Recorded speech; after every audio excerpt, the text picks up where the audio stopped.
Yeah, so I want to learn all about Acro-Cats, and I want to learn all about the traveling cat universe and everything that there is to know about it, because it really is just fascinating to think about them cats and everything that they're doing, and just how involved with it you are, you know.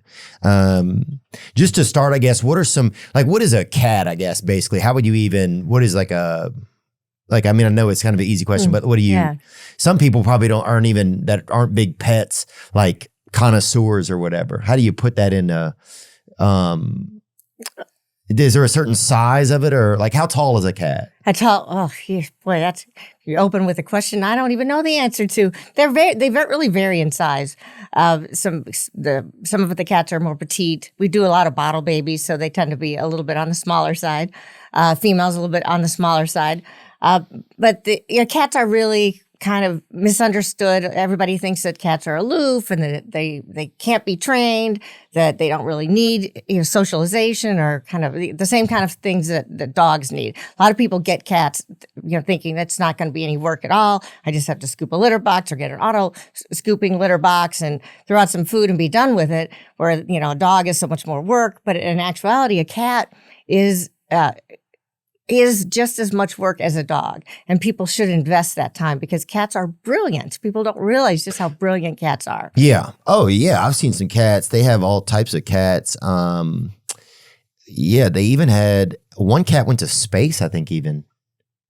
I know a cat went down Niagara Falls. Really? You know a cat that went to Niagara Falls? It went down Niagara Falls. Oh, went down it? The first person that survived a barrel trip down the falls, she took a cat with her. No way. Yeah. For good luck or just for? Just, who knows? I mean, wasn't around during that time to ask her afterwards, like, what made you bring a cat down the falls with you?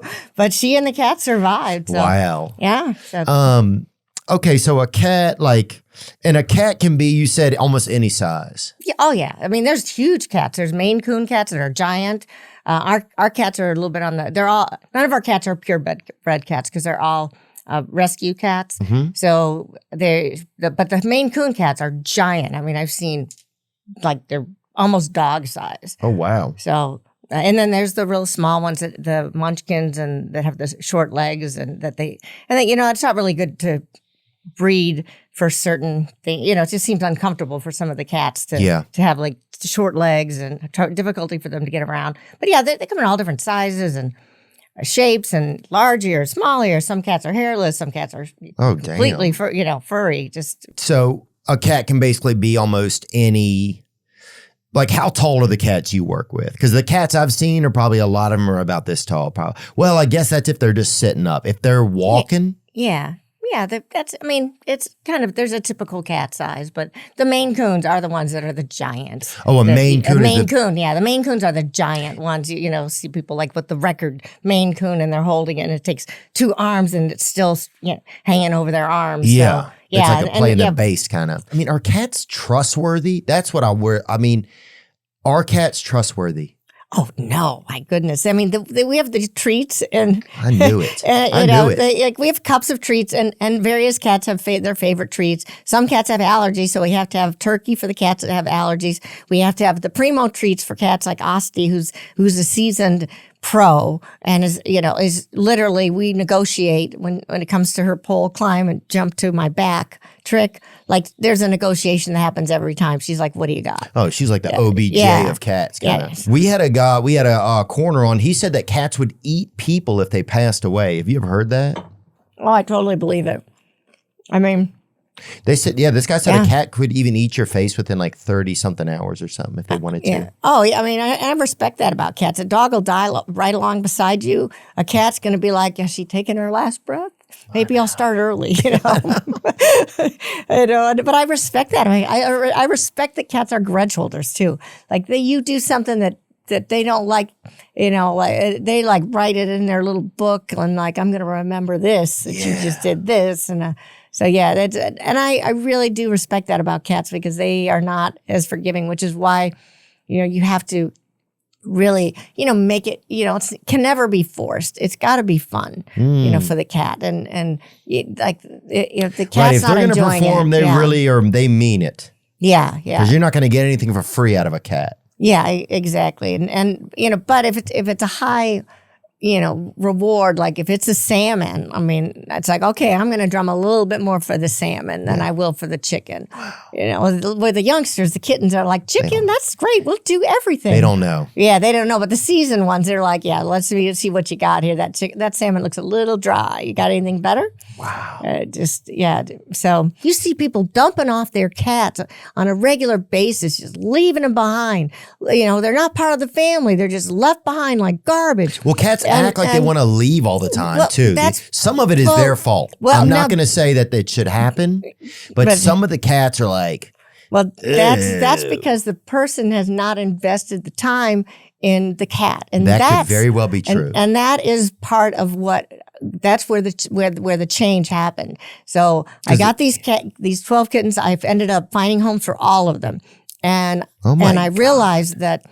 And I went in and I got more. Well, I bet nobody wanted to talk to you because if you even talk to somebody, they're like, this lady's going to try to give me a cat. Oh, well, no, we're very picky about who adopts. Yeah. Oh, wow. I mean, they have to fill out an application, all the things. So, okay. I mean, this was just really, eye-opening for me. And I also realized that part of not only were just kittens being dumped off, but people were leaving their adult cats behind. And that's because they felt like their cat didn't care. They didn't have a relationship with their cat. And that's where I thought, well, I can make a difference here. So part of, part of my show is like an educational to inspire people to, hey, not only can cats do tricks, you can teach your cat. Look at the relationship. My cats act like dogs. They follow me around the house. I mean, the little kittens that I just started training, they follow me around like puppies. They're like, when are we going to work? When are we going to work? Let's do something.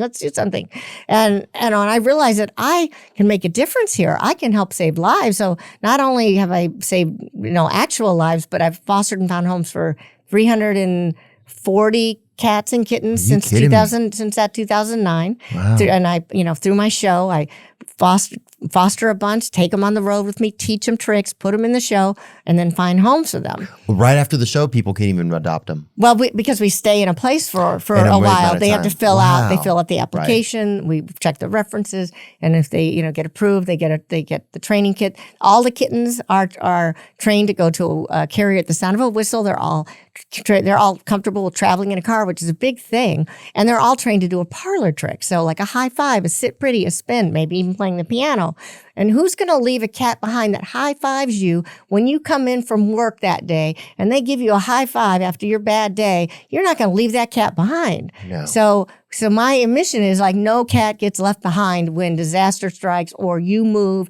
That cat's part of your family, and because I've given the cat a good start by training them to do the basics, and they're all clicker trained. They all do it's something. Like the Marines almost. Yeah, no cat left Semper behind. Feline. Yes, yeah. That's the thing about a cat. People are always like, "Dude, do you want a cat?" And he'd be like, "Just if you leave your door open, like a cat will come in."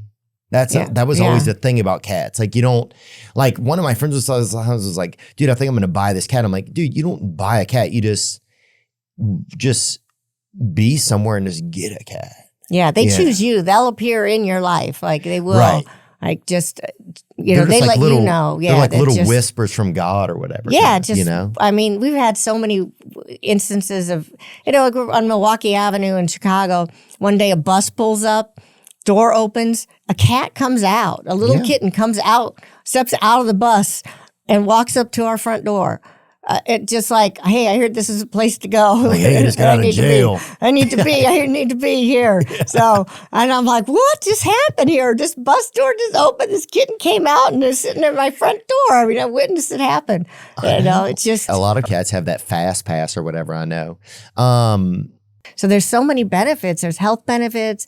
Because a lot of people just think cats are fucking crazy. Yeah, no, they're just, they have all this energy. And if you're keeping them inside because you need to, because it's dangerous out there, that you need to give them something to do with their brain and their body. Because some people say they're even from outer space. Do you ever feel anything like that? No, I think that they're just very independent, intelligent. Smarter than dogs in a way, because dogs are just like, well, I'll do whatever. Where cats are grudge holders, and very like, no, stubborn. And, you really have to work within the cats. You have to make it fun for the cat, for sure. You have to find out what the cat likes to do. I mean, I spend a lot of time just hanging out with the cats, watching them, especially like the group of kittens we have.